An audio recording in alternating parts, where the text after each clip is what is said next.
Tonight we wake up before the fire dies. Your eyelids twitch as the first breeze of pre-dawn smoke brushes across your cheeks. It's cold, and not the cuddly blanket kind, more like why is my knee numb cold. You blink into a soft haze of ash and low light, still curled beneath a hide that smells like wet goat and childhood memories. You stretch quietly, because someone's always snoring next to you, and feel the unmistakable stiffness of a night on earth-hardened ground. No pillows, no bed frames, just you, a few rocks you regret not moving, and the smouldering remains of last night's fire begging for mercy. You sit up slowly, dust clinging to your back, and glance around the shelter. It's little more than an arc of branches and fur, but it's home. You can smell someone already woke before you, probably old Rico, who never sleeps more than a few hours, and insists it's because dreams steal your fire. A tiny ember glows at the edge of the hearth. You shuffle over, exhale gently, and coax it back to life with a handful of dry moss and desperation. Sparks catch, and there it is, warmth, survival, round one. Outside, the sky bruises, from violet to bruised gold. You know this colour means the sun will rise in under an hour, which means there's still time to do one thing. Check your body for bug bites, thorns, or that weird rash that started after you rolled into those leaves 2 days ago. It's probably fine. Someone groans to your left. It's Vanu, kicking off their hide blanket, mumbling something about spirit bears in the stars again. You nod solemnly. Everyone has dreams here, and everyone's a shaman before breakfast. You step outside, barefoot, stepping carefully over sharp pebbles and softer dung. The camp still, the ash-scented air heavy. Far off, something growls. You freeze. Is it a boar, a bear, one of those weird hyena-lion things? You do what every good early riser does. You sniff. The air smells like wet grass, charred fat, and no danger, for now. The growl fades. You exhale. So far, you've made it from unconscious to semi-conscious without being eaten. That's more than most mammals can say. Behind you, the clan begins to stir. You hear someone coughing, children yawn with exaggerated flair, half hungry, half annoyed. And then someone calls out, "Fire's alive." That's your contribution for the morning. You're not exactly a hero, but you did your part. And yet, historians still argue whether mornings like this were peaceful resets or moments of sheer vulnerability, because for every safe dawn, there was another with wolves, rival tribes, or hungry eyes in the bushes. Still here you are, upright, breathing, not dead. Your shoulders itch, the fire crackles, and the day begins its slow, ancient crawl forward. No tick-tock, no snooze button, just you and the long rhythm of survival. You stretch, scratch, and smell the air. That's the Stone Age version of checking your notifications. There's no inbox, but the wind carries more messages than you might think. The breeze whispers if rain is coming, if something nearby died, if something dangerous is hungry. You sniff again. Damp leaves, cooked bone, and faintly something musky. You pause. That could mean wildcat, or just Vanu's feet. It's hard to tell before coffee, which doesn't exist. Your stomach lets out a warning groan. Breakfast must now be invented from nothing. You scan the area. Maybe there are leftover tubers in the ash pit. Maybe someone stashed berries under the sleeping mats again. You walk barefoot over the cool ground, each step a minor gamble.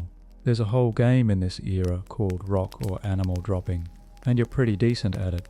As you check near the edge of camp, you spot Ika, the wiry hunter, with 2 good eyes and 3 bad stories. She's already chewing on something green and vaguely tragic looking. She offers you half. You sniff. Moss? Herb? Poison? You eat it anyway. It tastes like sadness, but fills you enough to stop your stomach from echoing. The elders start organizing the daily dance of who does what. which really means arguing over whose turn it is to take the kids. You dodge that assignment. Your job, according to the nod from Recco, is not dying. In practice, that means you'll probably forage, maybe help repair a net, or possibly stand very still and pretend to be helpful. You're flexible. Someone's already sharpening spears, using a smooth black rock, and the kind of focus usually reserved for sculptors or serial overthinkers. The tip sparks slightly under the stone. You admire it, not just for its lethality, but because it's one of the few things here that's yours, not borrowed, shared, or vaguely communal. It took 3 weeks to chip right. One bad hit, and it'll shatter. That's life, really. Nearby, 2 toddlers are throwing bones at each other. Their mother yells, but no one stops them. It's good training. They'll either become great warriors or excellent scavengers. You glance back at your own gear, your satchel made of stitched gut, your scraping tool made from a deer's rib, and a lucky tooth tied around your neck. Is it lucky? You've never been able to confirm, but you haven't been eaten yet, so maybe that counts. You lean into the moment. There's a strange joy in the quiet dread of morning, before the blisters, the bites, the blunders. You feel the sun behind the hills, warmth is coming, along with insects. A distant call from the lookout sounds. 3 short whoops. That means the area's clear. No big cats. No rival clans. No more excuses. It's time to move. Still, historians argue whether these early morning rituals were practical or sacred. Were you just stretching your calves, or invoking ancient spirits of the hunt? Was scratching your head a nervous tick, or a coded sign to the gods? The line between habit and belief is thin in your world, and sometimes survival is a kind of religion. You look up. The sky has shifted from purple to the soft haze of morning. Another day begins. Not fast, not slow, but inevitable. The art of not dying before noon begins with delegation. You stand among your clanmates, rubbing your eyes as tasks are half assigned, with a combination of shrugs, glances, and ceremonial grunts. Today's plan? Avoid starvation, stay warm, and try not to get trampled by anything with hooves. The usual. There's a group heading west to collect wood and maybe mushrooms.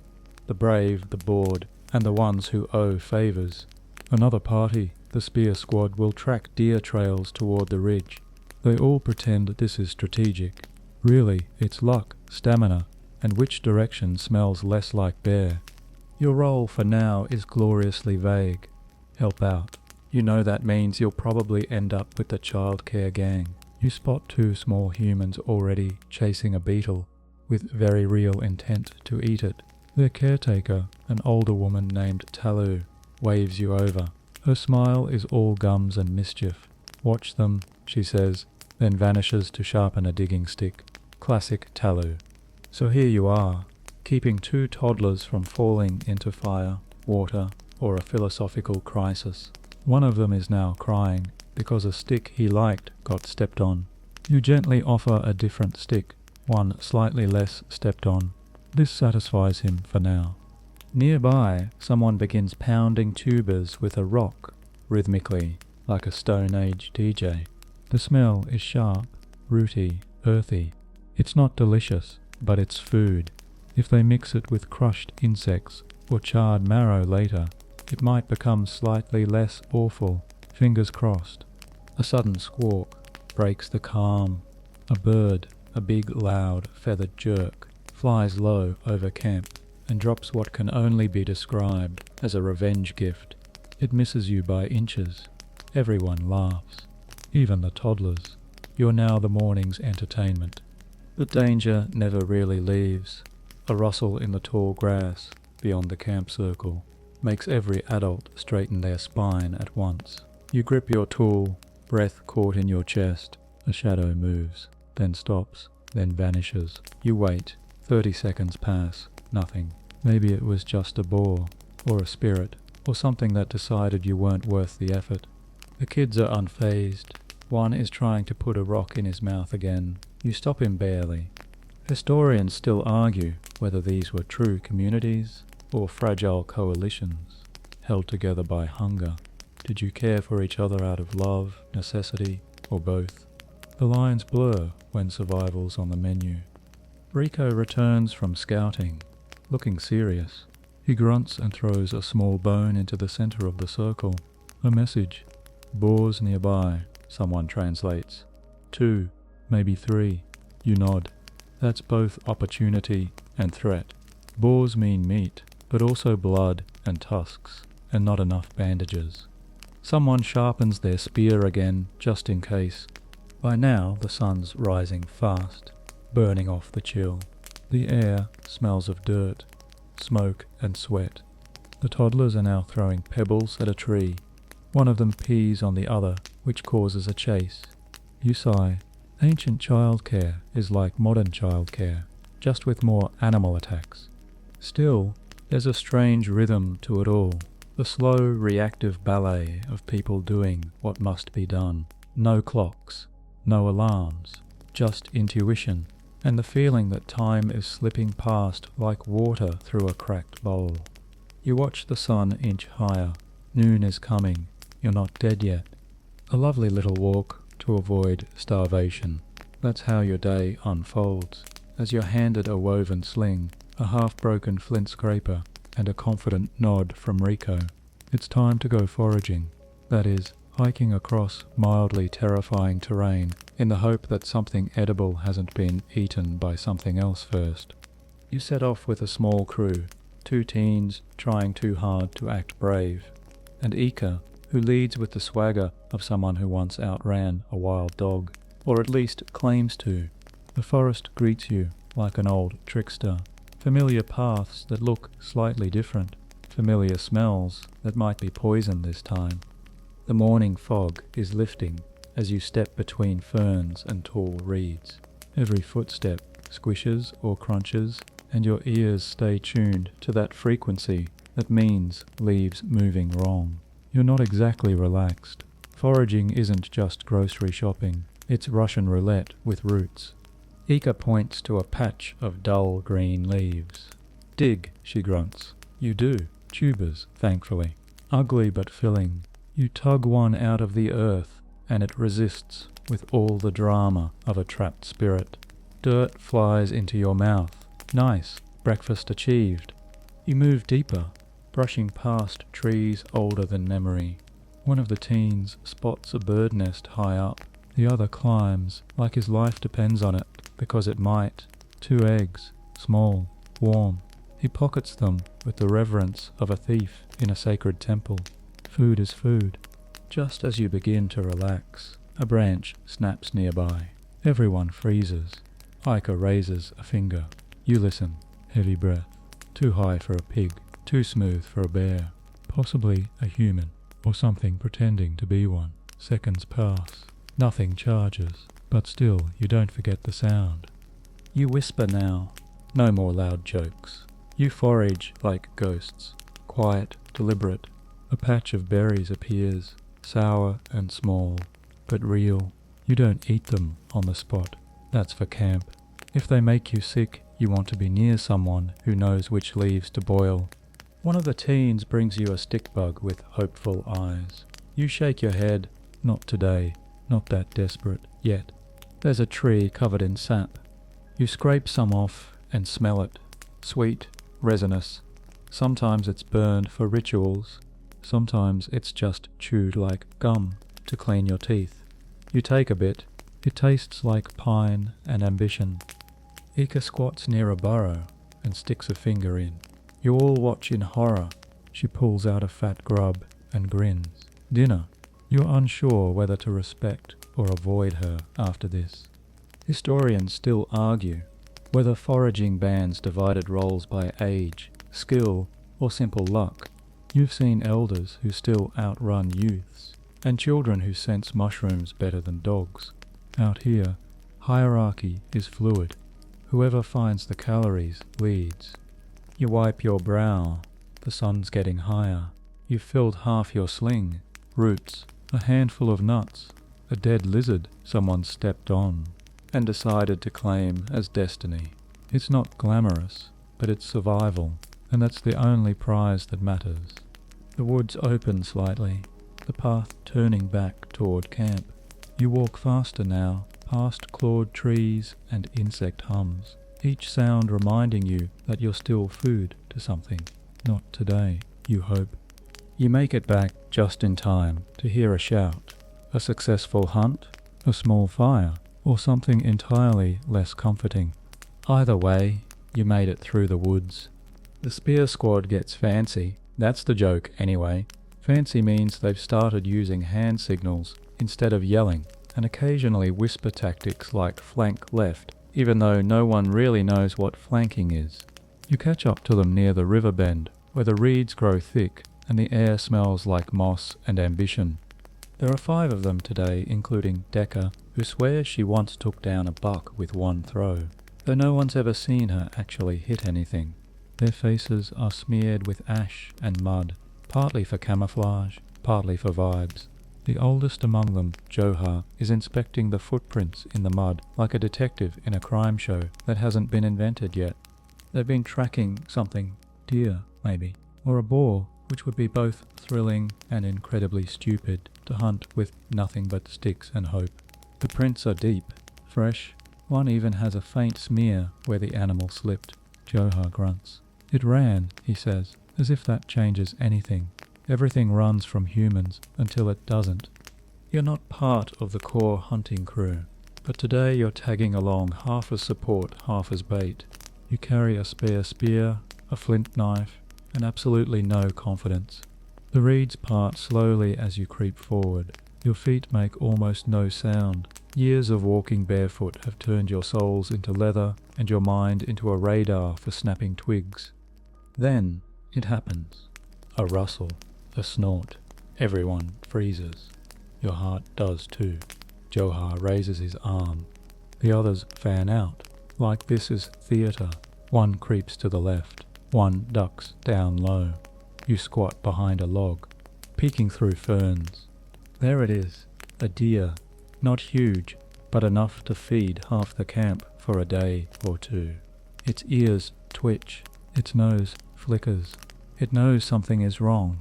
Johar gives the signal. Everyone readies.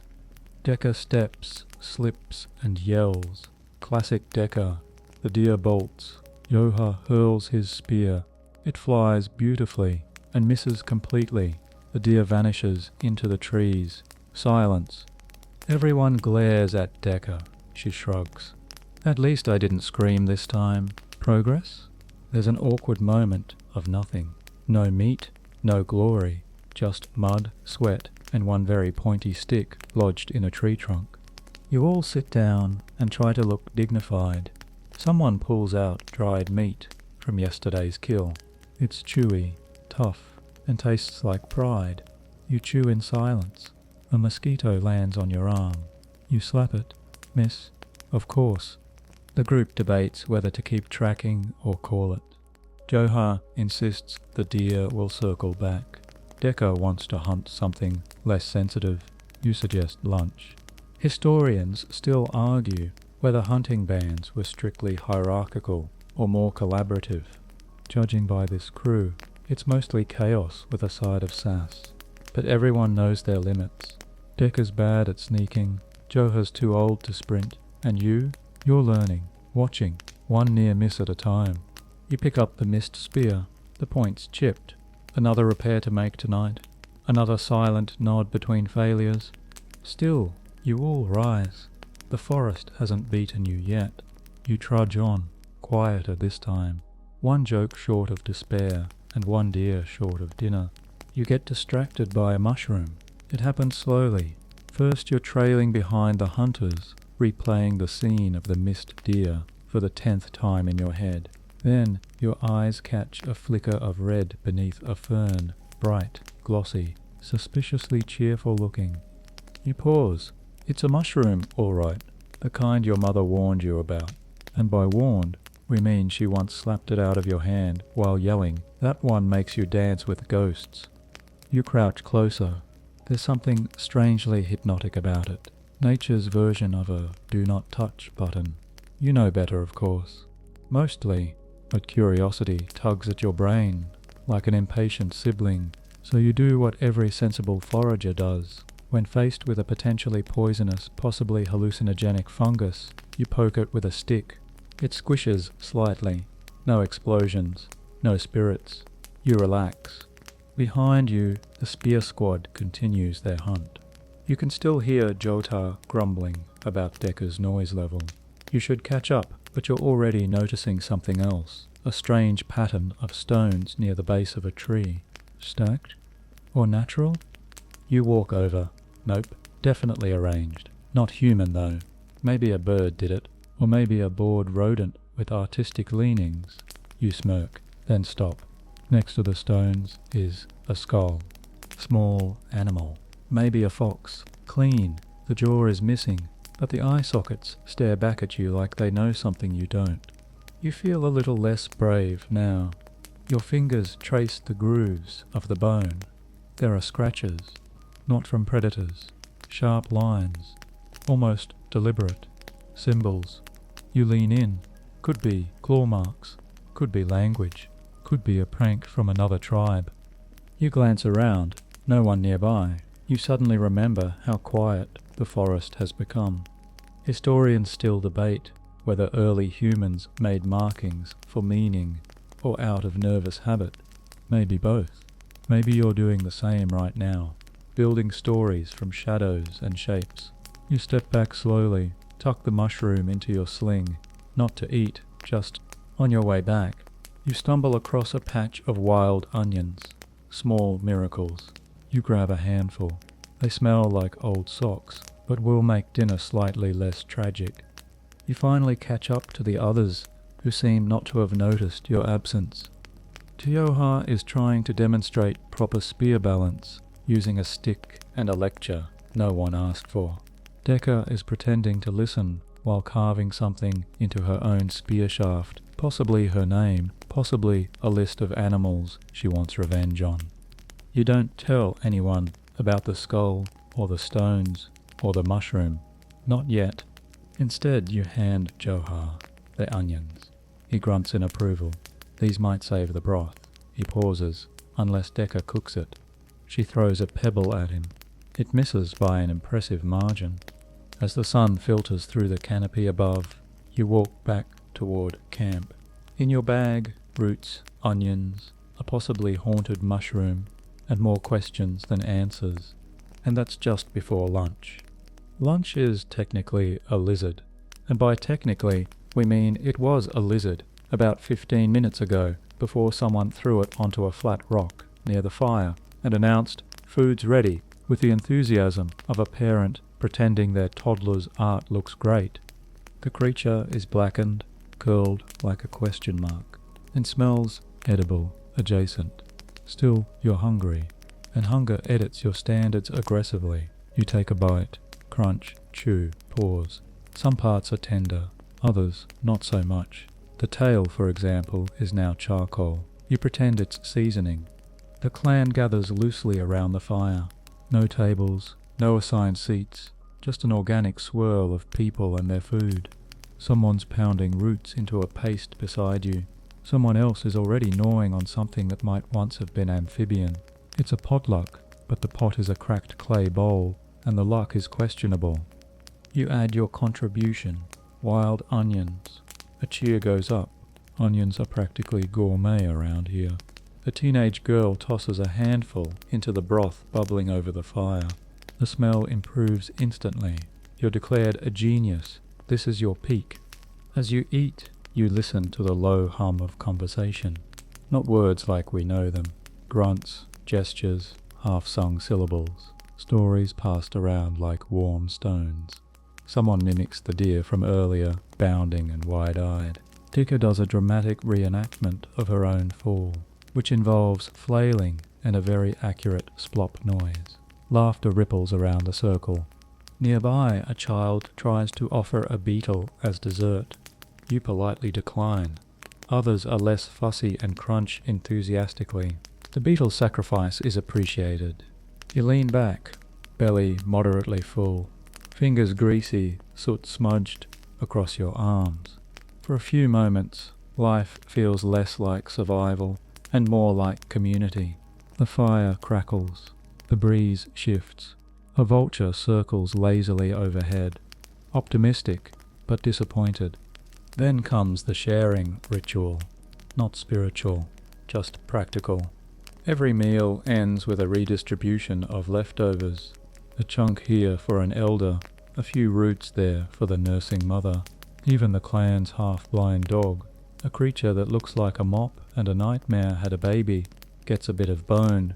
You save a small piece of the lizard's leg and wrap it in leaf, a snack for later maybe, or bait, or insurance.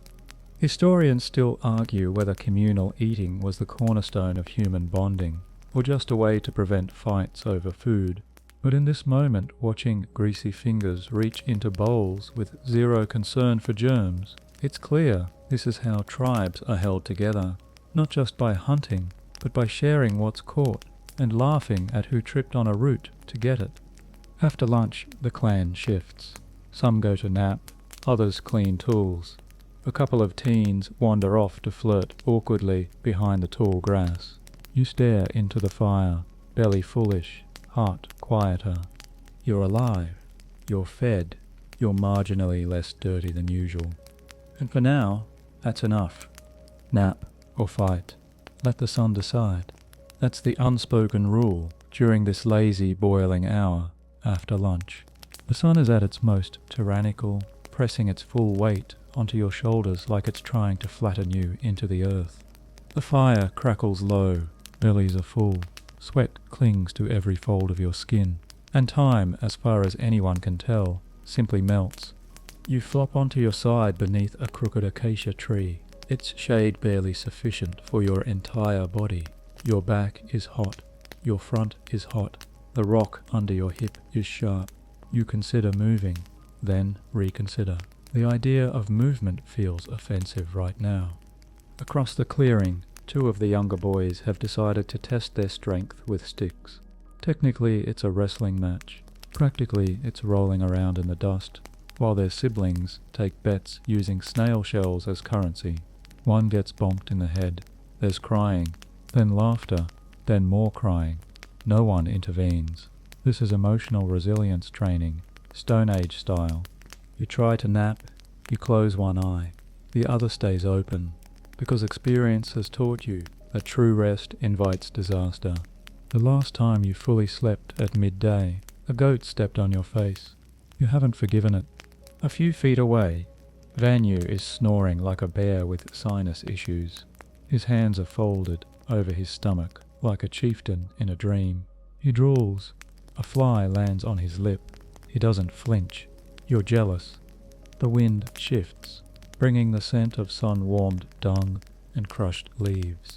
Peaceful, in its own way, until someone throws a rock. It's not aimed at you, technically. It was meant for a bird. The bird got away. You didn't. The pebble bounces off your shin, and you sit up like a startled lizard. The thrower mumbles an apology and offers you a handful of grass in compensation. You decline. There's a brief argument nearby over who gets to use the good scraping stone. Good is relative. It's smoother than the others, and vaguely resembles a tooth. The two women in dispute eventually agree to share it, but not before trading enough side-eyes to fill a novel. Historians still argue whether midday activity dips were culturally enforced, or biologically inevitable. Judging by the snoring, the sprawled limbs, and the complete absence of ambition, you're voting for biology.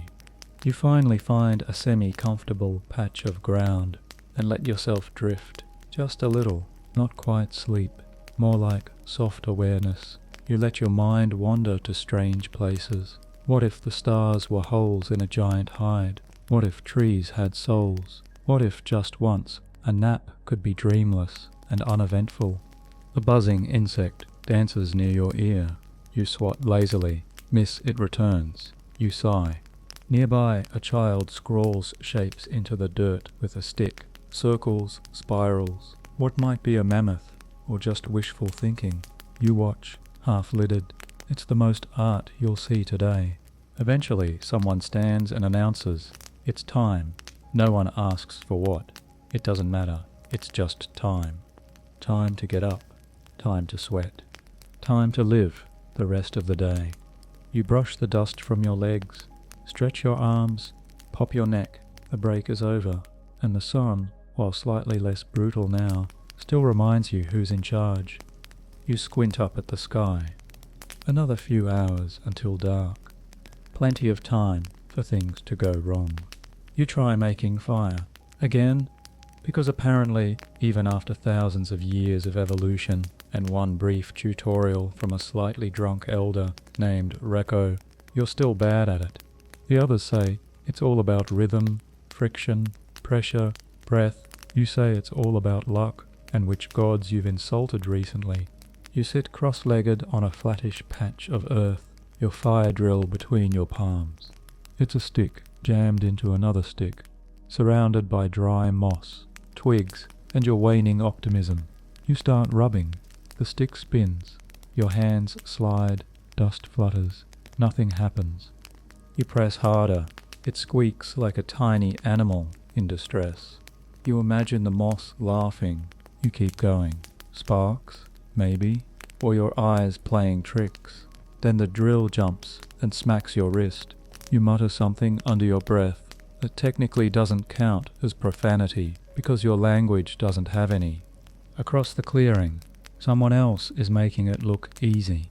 A small fire crackles happily next to a woman with strong forearms and the expression of someone who's never failed at anything. You pretend not to be jealous. She glances over.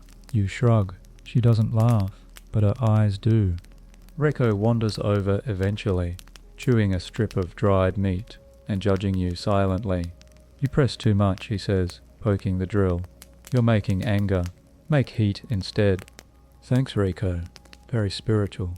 He takes your place, spins the stick, with the grace of someone who's done it 9,000 times. Smoke curls up like it was just waiting for him. He smirks and steps back. Now you try. You do. You rub. You breathe. You adjust. There's smoke. Real smoke. You freeze. Bad move. The ember dies like your self-esteem. Still he nods better. You sit back, sore and sweaty, and blow gently on what little smoke remains. It curls upward and vanishes. But maybe next time it won't. Maybe next time you'll catch the ember. Historians still argue whether fire starting was a sacred rite or a teenage chore. You're leaning toward chore with a side of humiliation. But there's also something mesmerizing about it, summoning heat from wood and friction. No flint, no tricks, just willpower and sore palms. As the sun drips lower behind the trees, you notice others gathering small bundles of kindling. Fire doesn't just warm you, it protects you. It keeps eyes glowing in the dark at bay. It cooks meat. It keeps the toddlers from wandering too far. It makes the night less infinite. So, even if you suck at making it, you respect it. Fire is survival, prestige and comfort in one smouldering bundle. Later, you'll try again. Not for the others, not even for the warmth, but because something in your chest doesn't like being outwitted by sticks. You stash your tools. Stand. Brush the dirt off your knees. Someone's calling for you near the river. You smell wet earth and something metallic. Thunder rumbles in the distance. It seems nature has its own fire plans today. A sudden thunderstorm changes everything. One moment you're squatting by the riverbank, watching someone rinse a cracked pot. The next, the sky turns a shade of iron, and the trees begin whispering secrets, too fast to understand. Then boom. The first thunderclap isn't just noise. It's a punch to the chest from a god with boundary issues. Everyone in camp freezes. You feel it in your ribs, your teeth, your very soul. A toddler bursts into tears. A dog starts barking at nothing. Rico looks up, nods once and calmly says, "Move." You do. The storm moves like it's late to a fight. Wind howls out of nowhere, kicking dust into your eyes and flinging twigs with impressive violence. The leaves turn inside out. The clouds swirl, heavy-bellied and full of drama. Then comes the rain. It doesn't drizzle. It attacks. Water slams from above like the sky broke a dam and forgot to apologize. Your hair is instantly soaked, your hide tunic sagging with the weight of 1,000 regrets. You run toward the shelter, ducking under the awning of branches and fur, but it's no match. Everything leaks, everything drips. A perfectly balanced stack of firewood collapses with a soggy thud. Panic flutters just beneath the surface. You hear someone shouting, "The fat! The mammoth fat!" And suddenly, that becomes the mission. You grab a woven basket, sealed with hide, and sprint to the drying rack, where slabs of pale fat, your winter gold, are being pounded by rain. The rack is teetering. You brace it with your shoulder, teeth gritted, arms shaking. Others rush over, grabbing handfuls of greasy treasure and stuffing it into anything vaguely watertight, baskets, bags, even someone's hood. The fat is slippery. You nearly fall, catch yourself and save a chunk that squelches like betrayal. Lightning forks across the sky. It strikes somewhere far, but close enough to make the earth flinch. The kids scream again. You feel it too. Back in the main shelter, fires are being shielded, blown on, rebuilt. Smoke billows sideways. Ash smears into mud. Still, nobody stops moving. And then, just as suddenly as it started, the rain pauses. The sky exhales. Steam rises from everything. The ground, the hides, your own back. You stand soaked, panting, holding half a mammoth fat slab, like a war trophy. Johar walks past, soaked from head to toe, muttering, "We needed a bath anyway." You laugh, a real laugh this time, because honestly, he's not wrong. Historians still debate whether early humans viewed storms as divine punishment, cosmic messages, or just really bad luck. From where you're standing, soaked and half covered in grease, you vote all three. You walk through the camp, inspecting the damage. Some things floated away, an old grinding stone, someone's favourite sitting log, one of the toddlers briefly, but recovered. The food stores mostly survived. The fire, miraculously, did not die, thanks to a heroic auntie who sat on it with a hide blanket and her full body weight. You find her now, smouldering slightly, victorious. The storm isn't gone, just resting. The sky is still bruised and brooding. More could come, but for now, you've survived another tantrum of the earth. You sit by the fire, steam curling off your shoulders, and eat a slice of half-wet tuber. It tastes like rubber and relief. Somewhere in the distance, thunder rumbles again. Of course it does. Morning stiffness and bone soup. The world returns slowly, like a reluctant tide, dragging you back from the shores of dream. Your eyes open to a sky painted with ash and blush, and for a moment you wonder if it's still night or already too late. Your back answers first. It hurts. Your shoulders follow, then your hips. Your neck makes a noise that probably means you're still alive. You roll onto your side with the grace of an aging mammoth and groan quietly. Around you the camp stirs again. There's coughing. Someone sneezes. A child laughs, too loudly for this hour. You sit up. Everything is damp. Your hide blanket, your tunic, your soul. You stretch, arms cracking like dry bark, and glance toward the fire. It's been relit, barely, more smoke than flame, but the promise is there. Someone's already boiling the bone broth. You stand and limp toward it. The pot, if you can call it that, is a blackened stone basin set over low flame. Inside, bones bob in brownish water, surrounded by floating things you try not to identify. It smells honest, not good, but honest. You squat and accept a shallow ladle full handed to you by a girl missing her front teeth. She grins, proud of her service. You nod in thanks and sip carefully. It's hot, salty, greasy in a way that coats your lips and wakes something in your gut. You close your eyes and let it hit. Breakfast.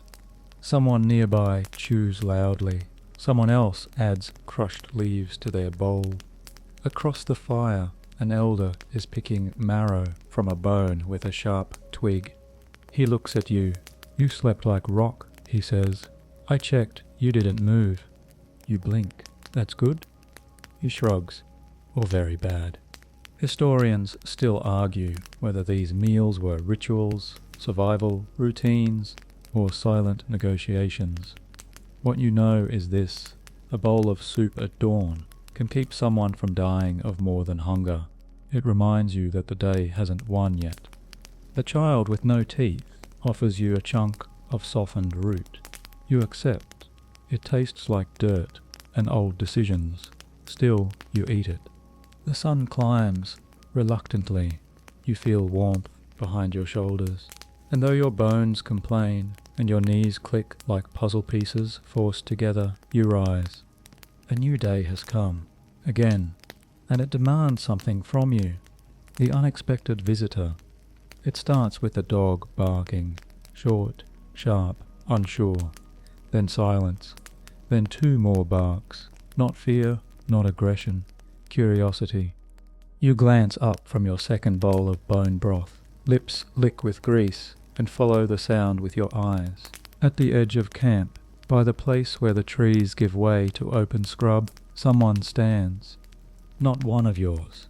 Tall, wrapped in fur that isn't familiar, holding a stick, no, a spear, with something carved into its shaft.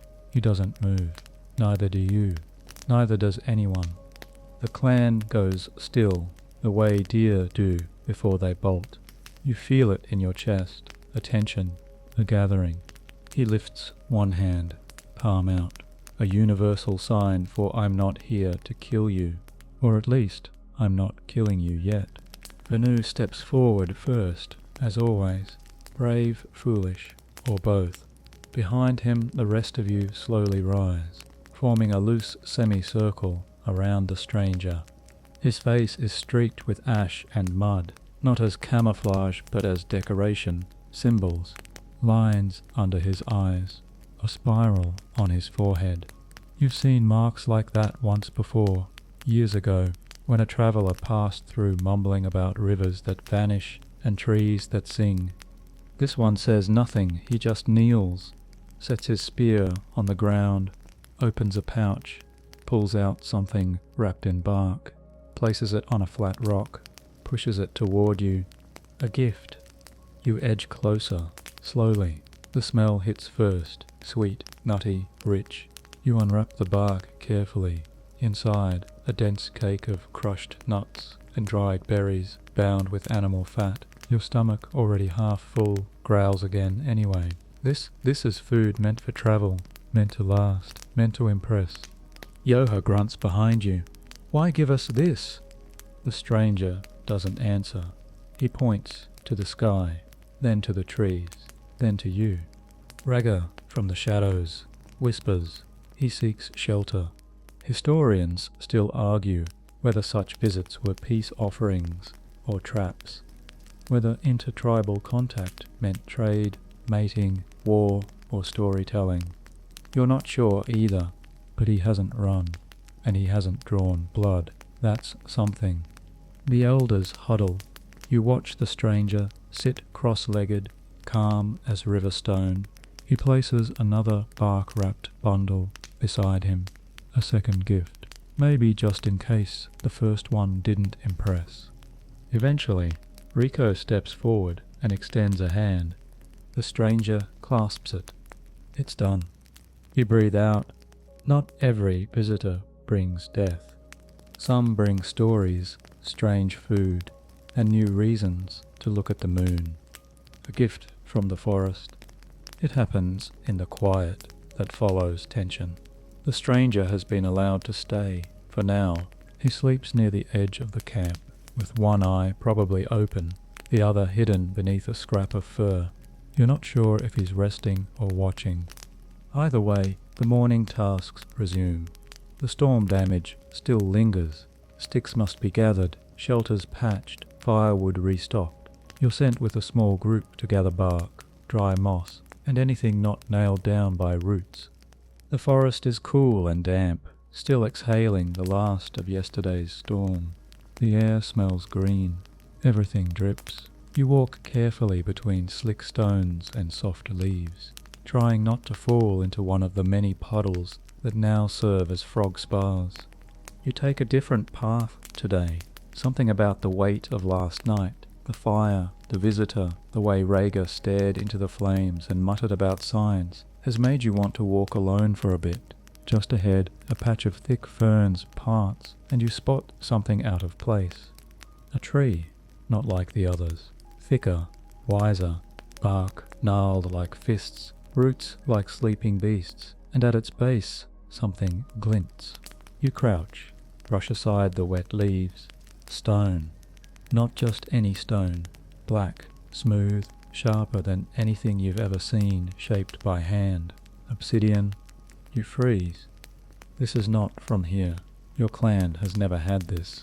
The stranger might know it, might have brought it. Or someone else passed this way, maybe long ago, maybe recently. You lift the shard gently. Its edge slices your thumb with barely a touch. You don't even bleed yet. It's that clean. You wrap it in moss, press it to your pouch. Then you notice the others, more shards, scattered nearby. Not a cache, but not random either. A trail, a spill. You follow them. 10 steps, 15. They stop near a fallen log. You crouch again, and there it is. A pouch, cracked leather, half buried in dirt. You pull it free. Inside, more tools, flint, sinew, even a bone needle. You exhale, slow. This is wealth. To you this is the future.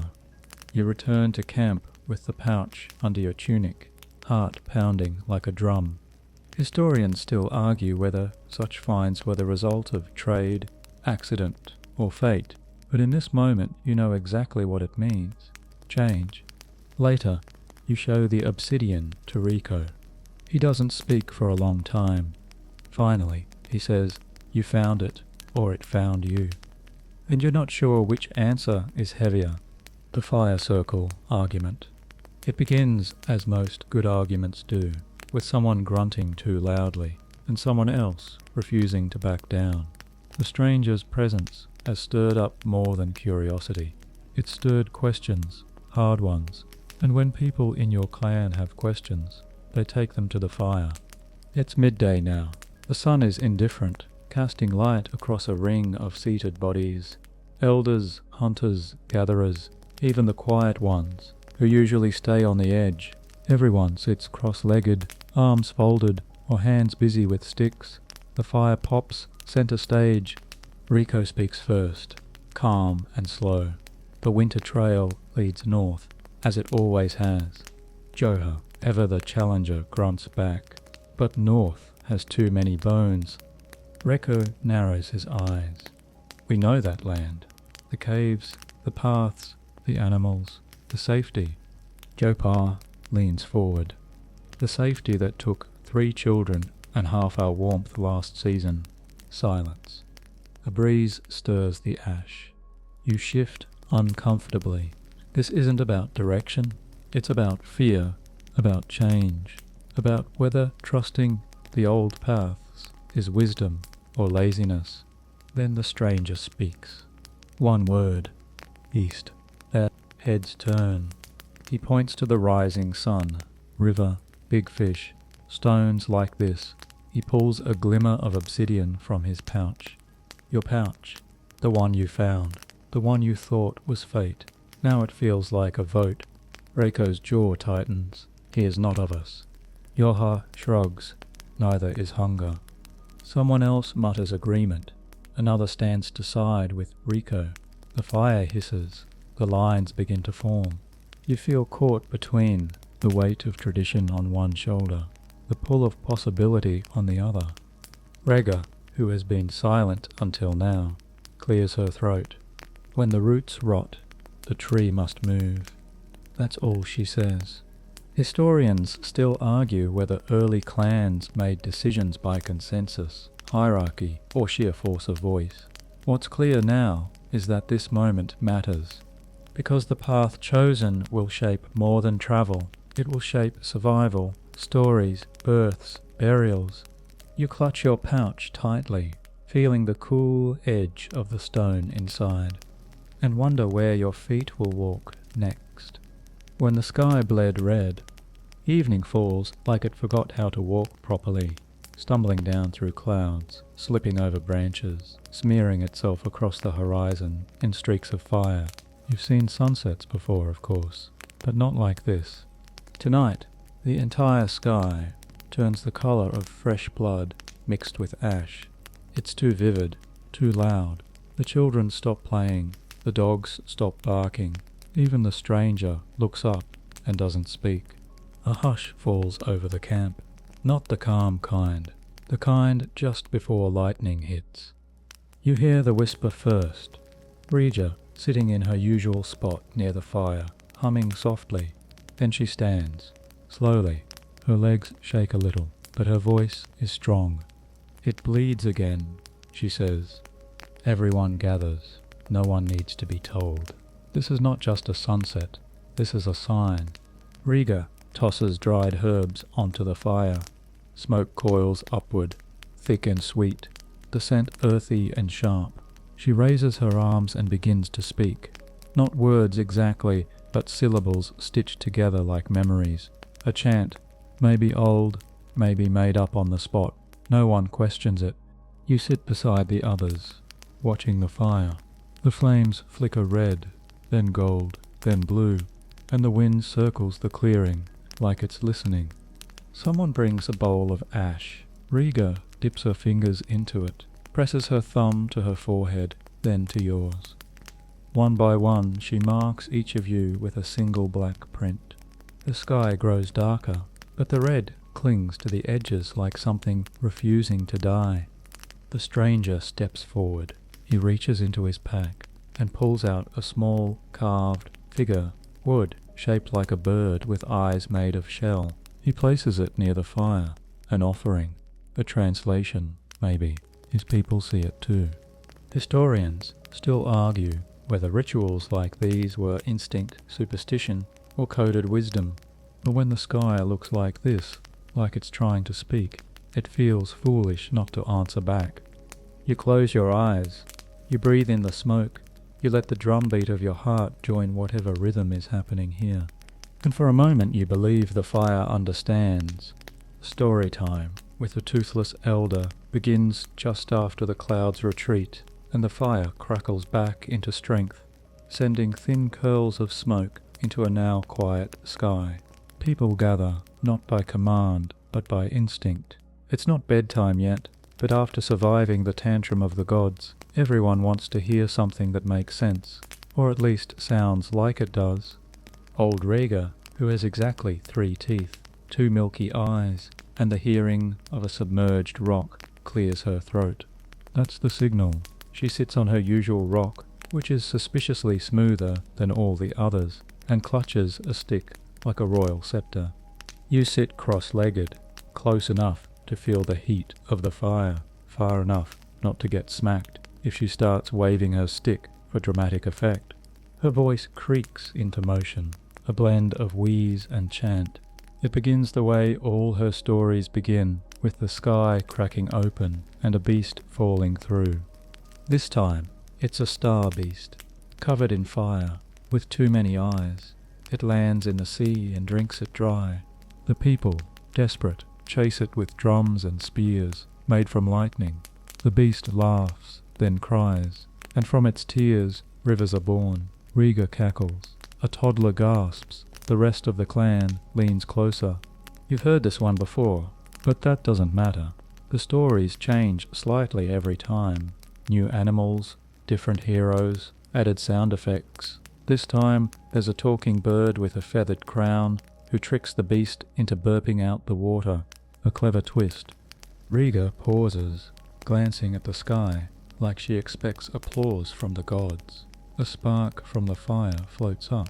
That's why water listens, she finishes, because once it was taken, and now it waits. Silence. Then someone asks, "But what happened to the bird?" She squints, eaten by ants. Perfect. Historians still argue where the oral tradition began as education, entertainment, or magical thinking. But sitting here, warmed by fire, belly half full, watching flames dance as words rise like smoke, you feel the story shape the night. It doesn't need to be real, it just needs to be remembered. Riga begins another. This one is about a boy who caught a fish with human teeth. The fish spoke prophecies. The boy ignored them. He ended up with a foot growing out of his back. Moral unclear. You shift your weight, letting the rhythm carry you. The fire pops. Sparks swirl. One lands on your leg. You brush it off without moving your gaze. Riga's voice has settled into its groove, a song made of gravel and wind. Someone next to you snores softly. Another hums. Even the dog is listening, eyes half closed, tail twitching to some ancient beat only it can hear. You close your eyes for a moment, just to feel it, the pull of voice, the safety of flame, the deep human ache for meaning in nonsense. Riga's third tale begins with a moon that falls in love with a cave. You're not sure how that works, but you're already invested. You wonder if the moon is watching. Later that night, long after the last story has been mumbled into silence, and the fire has dwindled to its most faithful embers, you find yourself staring upward. The camp is quiet, except for someone's low snore and the soft shuffle of a restless dog. Above, the moon hangs like a pale eye, full and solemn, peeking between two wandering clouds. You lie back on the cool ground, a thin hide beneath you, hands folded across your chest. There's a breeze now, gentle and cautious, like it remembers how rude the last storm was, and doesn't want to make the same mistake. The stars are scattered in uneven handfuls. Some blink, some hold still. One streaks briefly across the sky, and for a second you think maybe Riga was right. Maybe something just fell from the sky and is planning to eat the sea again. The moon feels personal tonight. You can't explain why, but it seems closer than usual and judgmental, not in a cruel way, just observant.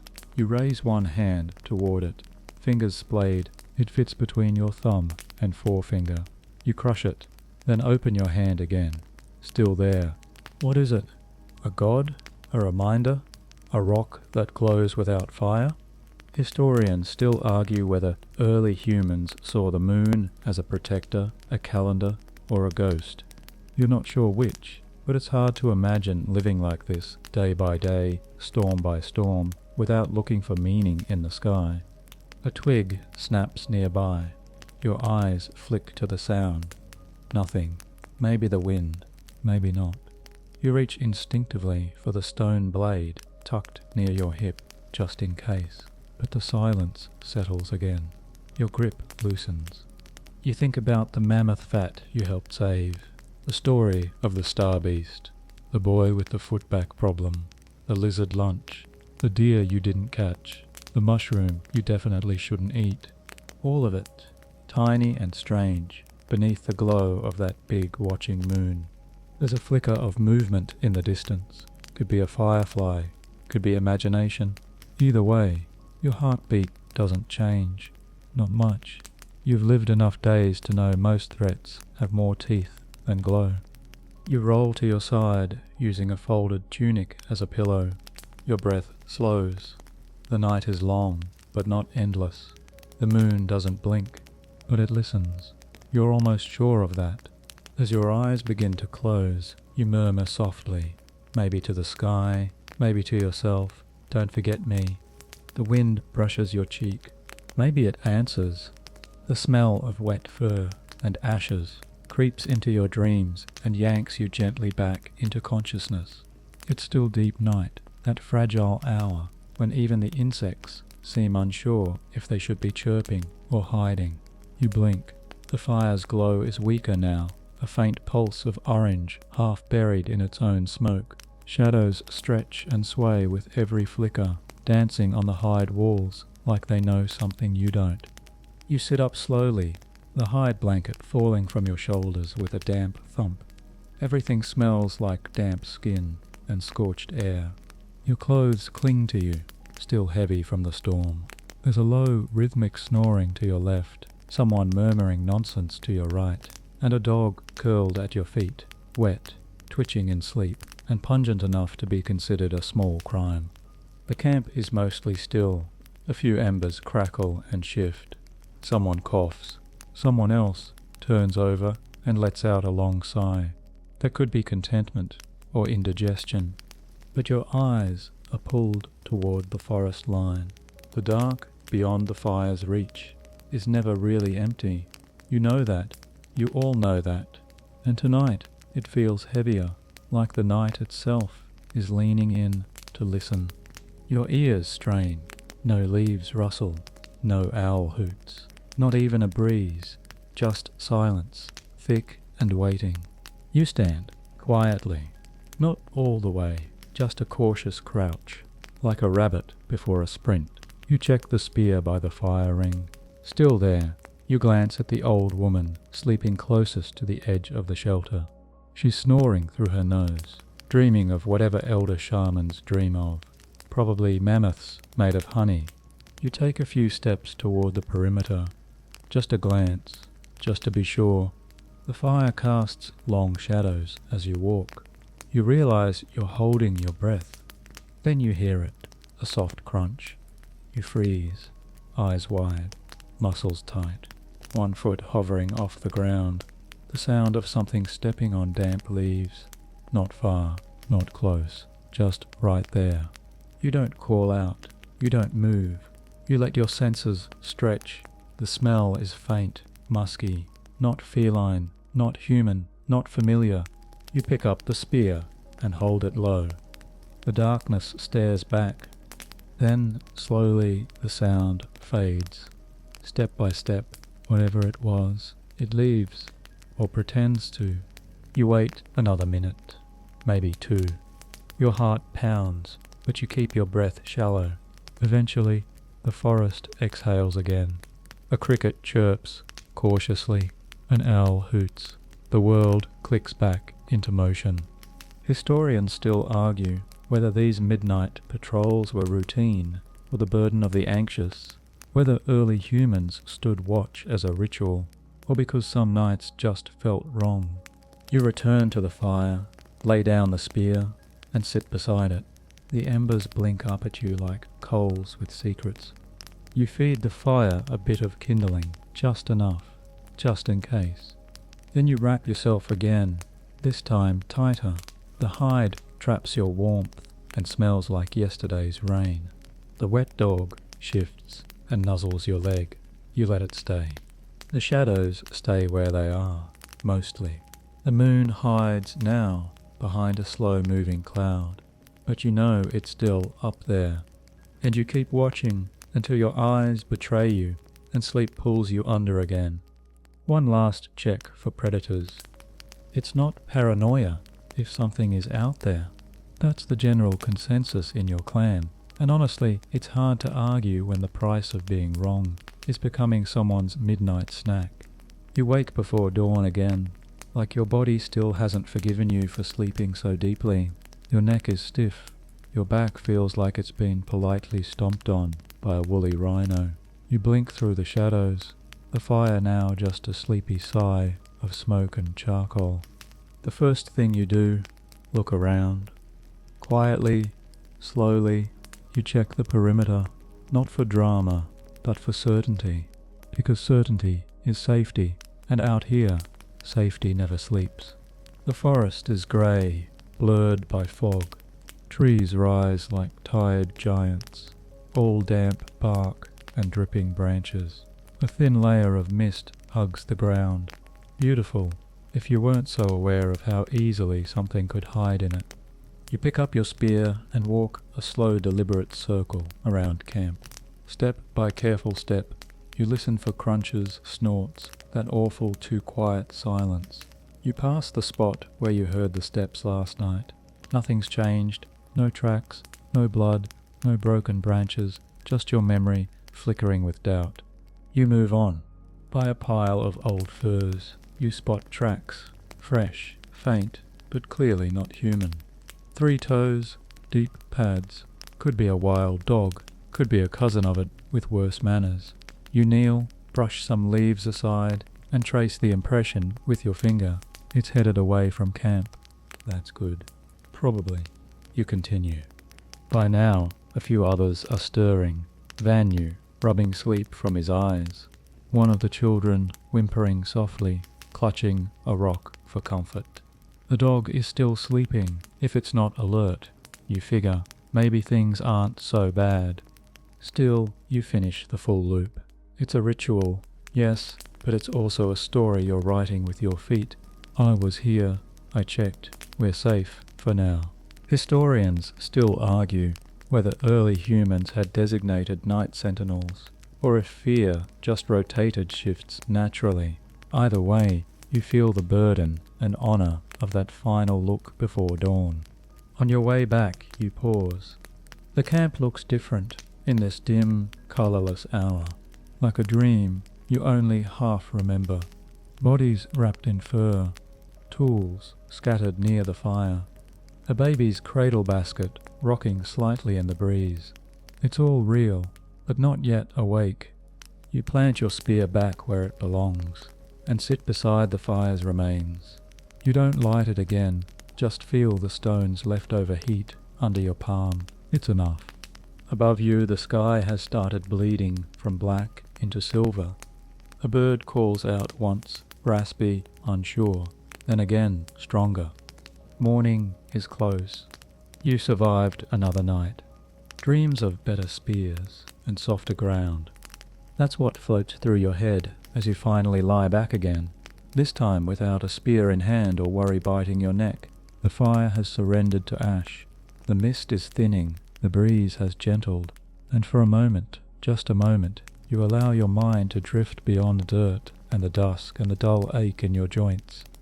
You dream of a spear that never dulls, one that finds the heart of a deer before you even raise your arm, lightweight, perfectly balanced, carved with the symbols of gods you only half believe in. You dream of wielding it with grace, not the frantic, sweaty panic you usually serve up. You also dream of a sleeping place without stones, a blanket made of clouds, a place where your back isn't pressed against tree roots or startled awake by a squirrel crawling across your foot. In this dream, you wake up rested, not less tired, actually rested. You smile. It's a luxury your body doesn't understand. In this dream, you don't have to worry about food or fire or whether the storm gods are still holding grudges.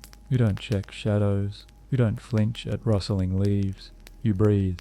And you laugh. Because in this dream, someone hands you a loaf of something fluffy and warm. And it smells like sweetness. A smell you don't even recognize from your world, but your heart does. You bite into it, and it melts. You weep. You laugh again. No one dies. No one's hungry. Of course, even here, the fire flickers.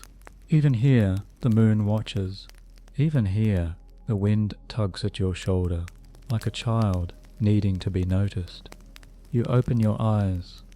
The camp is waking, slowly. Someone stirs, coughs, adjusts a fur. You hear the soft scuff of feet on dirt. A yawn, long and honest. A grunt of effort as someone tries to stand and fails. Morning is arriving. Again, you sit up, stretch, and feel every bone complain. But beneath that, something else, a readiness. Because even in this raw world, this world of lizards for lunch, storms for breakfast, and the occasional mysterious footprint in the dark, you've made it. One more day. And that somehow feels like everything. The others rise. The sun slips over the hills, casting a soft amber light across the clearing. Fires are relit, stones are brushed off. The children begin yelling, joyfully chaotic. A bird lands near the bone pile, eyes you, and flutters off. You breathe in, you breathe out, and the world continues turning.